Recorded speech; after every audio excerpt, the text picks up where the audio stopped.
से कराह रहे थे। किसने सोचा था कि दुनिया की सबसे पहली प्रेम कहानी का अंत इस प्रकार होगा। पर क्या करें, नियति का लिखा कोई नहीं टाल सकता, स्वयं भगवान भी नहीं। लेकिन यह अंत नहीं था, यह शुरुआत थी। शुरुआत थी एक अजर अमर प्रेम कहानी की, जो सदियों तक याद की जाने वाली थी। ये शुरुआत थी शिव और पार्वती की, उनके प्रेम कहानी की, एक नए युग की। तो चलिए आज की इस कथा में जानते हैं कि क्या हुआ सती की मृत्यु के बाद और कैसे मिले शिव और पार्वती। आखिर क्यों सती के बाद शिव ने पार्वती को स्वीकार किया। ये प्रेम कहानी उतनी सरल नहीं है जितनी लगती है। ये मार्ग कठिनाइयों से भरा हुआ है, और अगर आप शिव और पार्वती के मिलन के हर पहलू को समझना चाहते हैं तो इस वीडियो को अंत तक जरूर देखें। सती की मृत्यु के बाद शिव सती के शरीर को उठाकर अपने विरह में पूरे ब्रह्मांड में भटक रहे थे, जिससे पृथ्वी का संतुलन बिगड़ने लगा। तब विष्णु ने अपने सुदर्शन चक्र से सती के शरीर के टुकड़े कर दिए, जिसके बाद शिव शांत हुए और कैलाश पर्वत पर ध्यान में चले गए। शिव सती की मृत्यु का दुख सहन न कर सके और एकांत में वास करने लगे। सब कुछ शांत हो गया था, लेकिन इन सब के बीच असुरों की दुनिया में एक नई शक्ति जन्म ले रही थी, जिसका नाम था ताड़कासुर। वह शिव की अनुपस्थिति में बढ़ती हुई अराजकता का प्रतीक था।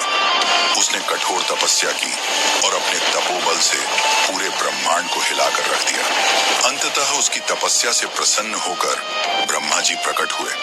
ब्रह्मा जी ने कहा, मांगो पुत्र, क्या वर चाहते हो। तब ताड़कासुर ने कहा, हे ब्रह्मदेव, मुझे ऐसा वरदान दीजिए कि मेरी मृत्यु केवल शिव जी के पुत्र के हाथों ही हो। ब्रह्मा जी ने कहा, तथास्तु। ताड़कासुर जानता था कि शिव सती के विरह में कैलाश पर तप में लीन है और कभी दूसरा विवाह नहीं करेंगे। ऐसे में उनके पुत्र होने का तो सवाल ही नहीं उठता। यह वरदान पाकर ताड़कासुर चारों ओर तबाही मचाने लगा।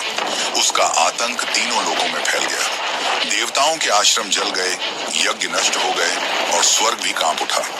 तभी सभी देवता इंद्र सहित ब्रह्मा जी के पास पहुंचे और बोले, हे ब्रह्मदेव, यदि शिव न सृष्टि नष्ट हो जाएगी।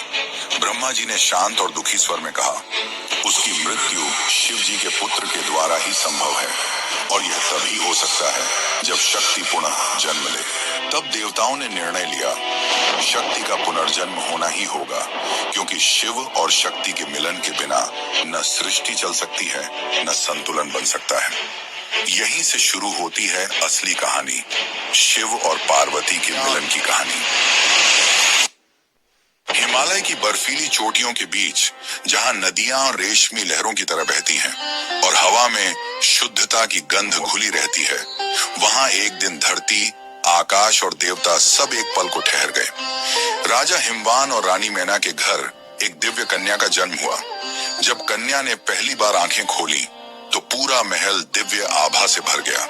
उनकी मुस्कान में करुणा थी और उनकी आंखों में अनंत ब्रह्मांड की गहराई, मानो स्वयं शक्ति स्वरूप हो। उस कन्या का नाम रखा गया पार्वती। समय के साथ वह कन्या बड़ी होने लगी।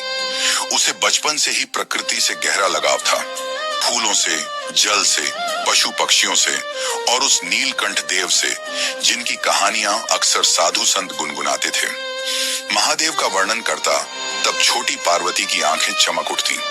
उन्हें न जाने क्यों शिव की हर बात पर अपनापन महसूस होता था, जैसे आत्मा किसी अधूरे गीत को याद कर रही हो। वह घंटों तक हिमालय की गुफाओं में जाकर ध्यान मग्न हो जाती। कभी मिट्टी से शिवलिंग बनाती तो कभी फूलों से उनका श्रृंगार करती। उनके हृदय में बिना किसी सिखाए शिव के प्रति एक अटूट भक्ति जाग चुकी थी। जब पार्वती केवल 4 वर्ष की थी, तब महान नारद मुनि उनके परिवार से मिलने आए। अपनी प्यारी बेटी का भविष्य जानने के लिए उत्सुक हिमावन ने नारद मुनि से पार्वती की हथेली पढ़ने और यह बताने का अनुरोध किया कि नियति ने उसके लिए क्या रखा है। नारद ने जो खुलासा किया वह विस्मयकारी और परेशान करने वाला दोनों था।